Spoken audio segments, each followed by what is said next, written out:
Hai semuanya, ketemu lagi bareng Mihu di sini. Oh iya, kali ini Mihu akan membawakan alur cerita dari film Donghua yang berjudul Battle Through the Heaven. Mihu mengingatkan sekali lagi ya bahwa konten ini full spoiler.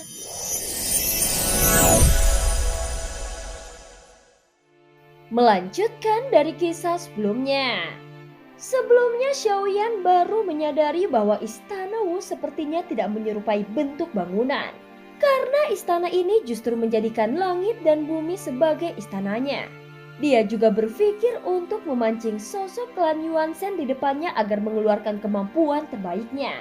Bagaimanapun hal itu dapat membuatnya lebih memahami kekuatan sebenarnya dari klan Yuanzhen. Pada saat ini pertarungan antara keduanya terus terjadi di hamparan pasir tak berujung ini. Dalam sekejap mata keduanya menjelma menjadi makhluk raksasa setinggi ribuan kaki. Dan dalam sekejap mata juga, tubuh besar keduanya berubah menjadi ratusan kaki lagi. Kecepatan kedua belah pihak juga sama sekali tidak melambat. Tentu saja Xiaoyan yang memiliki guntur ekstrim masih memiliki keunggulan absolut dalam kecepatan. Namun kecepatannya hanya bisa digunakan untuk menghindar. Saat ini Xiaoyan mencoba terus menyerang berbagai bagian tubuhnya. Sepertinya dia tidak menemukan kelemahan apapun. Dikarenakan Xiaoyan juga memiliki tubuh keabadian fisik. Maka secara alami dia juga mengetahuinya. Selama tubuh seorang klan Yuanzhen tidak hancur, maka kekuatan pemulihan ki dan darahnya juga sangat mengerikan. Jika keduanya terus bertarung seperti ini, bisa dipastikan bahwa itu tidak akan ada habisnya. Pada saat ini pukulan Xiaoyan mengenai dagingnya dan suara teredam terus mengguncang seluruh ruang.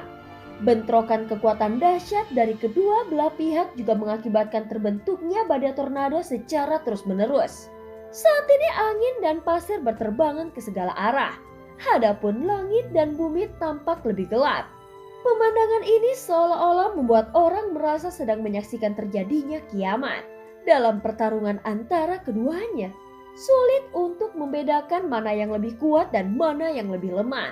Namun ada satu hal yang terlihat relatif jelas, yaitu transformasi bentuk tubuh kedua belah pihak. Jelas kecepatan transformasi Xiaoyan seharusnya lebih lambat. Namun untungnya dia memiliki guntur ekstrim yang membantunya mengimbangi kecepatannya. Hanya dengan begitu, Xiaoyan dapat mengambil alih serangan lawan. Apakah kekuatanmu tidak lebih dari itu? Ucap Xiaoyan berkata dengan dingin. Saat ini tujuannya untuk berkata seperti itu. Tentu saja untuk membuat sosok di depannya ini marah dan memaksa lawannya menunjukkan kartu trufnya yang sebenarnya. Sekarang Xiaoyan bisa lebih merasakan cara menggunakan tubuh klan Yuanzhen di dalam dirinya. Setidaknya sebelumnya Xiaoyan masih belum bisa melakukan transformasi mulus dari 1000 kaki ke 100 kaki. Begitu juga sebaliknya. Hanya saja yang dirasakan oleh Xiaoyan adalah kekuatan ki dan darah yang meledak dari tubuh lawannya terkesan lebih berani dan tidak terkendali. Sementara Xiaoyan masih memiliki beberapa keraguan sebelumnya dan takut tubuh fisiknya tidak mampu menanggungnya. Saat ini Xiaoyan terus memikirkan hal ini dan mencoba mempelajari hal-hal yang belum dia pahami tentang klan Yuanzhen. Sekarang dia baru menyadari bahwa tubuh fisik klan Yuanzhen jauh lebih kuat dari yang dibayangkannya. Itulah alasan mengapa klan Yuanzhen sangat mendominasi di dunia tanpa batas, sehingga mengundang kemarahan publik. Bagaimanapun juga, mereka akan selalu menyerap inti bintang untuk berkultivasi. Mungkin klan Yuanzhen yang dipelajari Xiaoyan selama ini hanyalah puncak gunung es. Di tahun-tahun yang panjang, mereka dianggap sebagai eksistensi yang sombong. Dan apa yang dilakukan oleh klan Yuanzhen juga telah menimbulkan bencana yang begitu fatal. Sehingga seluruh dunia tanpa batas terkubur bersamanya.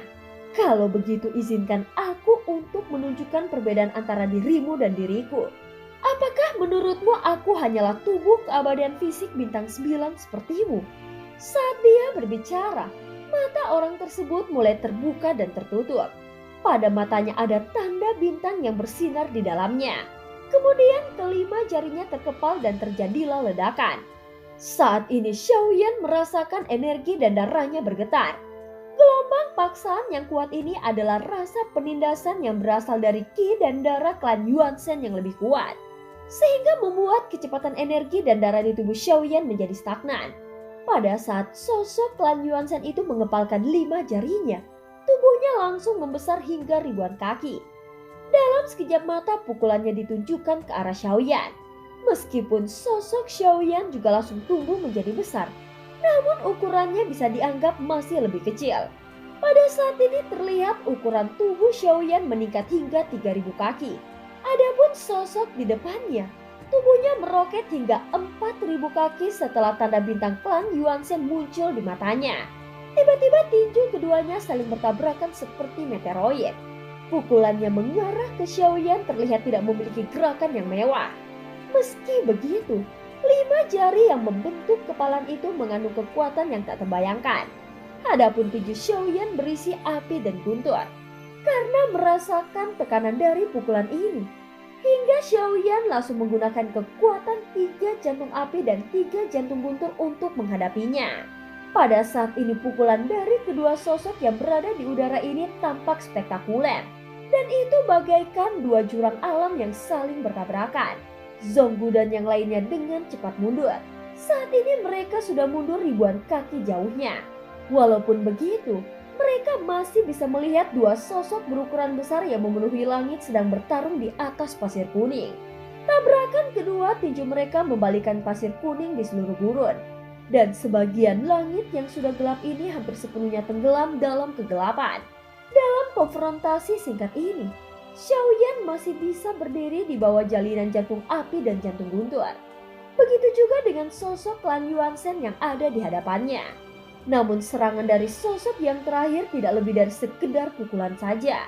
Setelah 1 pukulan, dia segera mengangkat lututnya dan memukul lagi. Xiaoyan mencoba memblokir dengan sikunya, tetapi kekuatan sosok itu jauh lebih kuat dari yang dibayangkannya. Saat ini tanda bintang di matanya terus berkedip, sehingga kekuatannya bertambah semakin kuat. Hahaha, lihatlah dirimu yang baru saja menerobos ke keabadian fisik bintang 9. Bahkan jika kau meminjam kekuatan eksternal, tidak mungkin kau dapat menahan seranganku saat ini. Suara rendah dari sosok itu terdengar bersamaan dengan serangan yang terus mengalir ke arah Xiaoyan. Semua gerakannya terlihat seperti trik biasa dan tidak mewah. Namun faktanya, dia mengerahkan kekuatannya secara ekstrim. Kecuali siku dan lutut, semua serangannya adalah senjata yang bisa merusak tubuh. Ini adalah pertama kalinya Xiaoyan benar-benar bertarung melawan sosok kuat yang juga merupakan anggota klan Yuanzhen. Dalam hal teknik dan ditambah dengan kekuatan penghancur lawan, Xiaoyan bisa dianggap masih sedikit tertinggal. Merasakan perubahan penyerangan dan penggunaan kekuatannya, Xiaoyan secara bertahap menjadi pasif. Tentu saja kebanyakan dari orang-orang akan fokus pada pertahanan. Namun dalam menghadapi kekuatan absolut, tidak ada yang namanya pertahanan mutlak. Saat serangan itu jatuh ke tubuh Xiaoyan, maka dia pasti akan terluka. Aku ingin melihat berapa lama kau bisa bertahan. Ucap sosok itu keluar lagi. Pada saat ini pertarungan antara keduanya sangat menggeparkan. Sehingga itu cukup untuk menghancurkan semua yang ada di sini. Di bawah pertahanannya, Xiaoyan terus memblokir semua serangan dari lawannya dan membuatnya harus menanggung akibatnya. Lengannya dengan cepat mencapai batasnya. Sehingga beberapa tulang rusuk di kedua sisinya pun mulai patah. Sehingga bintang di mata sosok itu berkedip-kedip lagi. Dia langsung mengeluarkan seluruh kekuatannya. Adapun Xiaoyan, dia tidak pernah membalasnya. Dan hanya memblokirnya sehingga dia benar-benar berada dalam posisi yang tidak menguntungkan. Saat berikutnya sebuah kaki menyapu ke arah Xiaoyan. Dan di bawah kekuatan yang dahsyat, sosok besar Xiaoyan langsung melesat keluar. Ketika tubuhnya melesat keluar, Xiaoyan segera mengecilkan tubuhnya lagi. Hingga 100 kaki. Sepertinya saat ini dia sudah tidak bisa lagi menghadapinya secara langsung. Ada memar di sekujur tubuhnya dan dia juga menderita banyak patah tulang. Tabrakan semacam ini juga menghabiskan sebagian besar energi dan kekuatan darah di tubuh Xiaoyan. Untungnya dia telah menerobos ke langkah ke-7 keabadian kaisar. Bahkan jika darahnya dikonsumsi, Dia masih memiliki kekuatan keabadian yang dapat memulihkan tubuh fisiknya dengan cepat. Namun sebenarnya Xiaoyan hanya berusaha untuk mengamati semua keterampilan yang dipraktikkan oleh lawan di depannya. Jika dia hanya berorientasi untuk mengalahkannya, mungkin Xiaoyan dapat melakukannya. Bagaimanapun dia masih memiliki beberapa kartu truf lainnya, termasuk keberuntungan dari roh dunia kuno Dewa Abadi dan Iblis.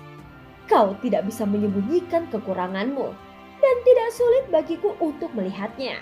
Sebenarnya kau sama sekali tidak tahu cara bagaimana menggunakan kekuatan tanda bintang 9 dari keabadian fisik ini. Berkata dengan penuh kebanggaan dan itu juga terlihat jelas di sorot matanya.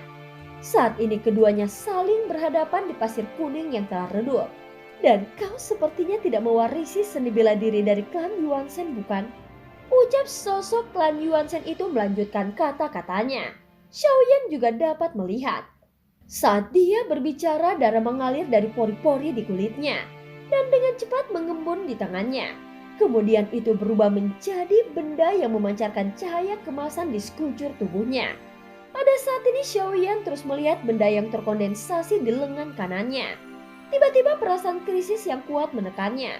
Perasaan ini seperti jiwa yang merasakan bahaya. Xiaoyan memaksa dirinya terbangun dari perasaan bahaya yang ekstrim itu.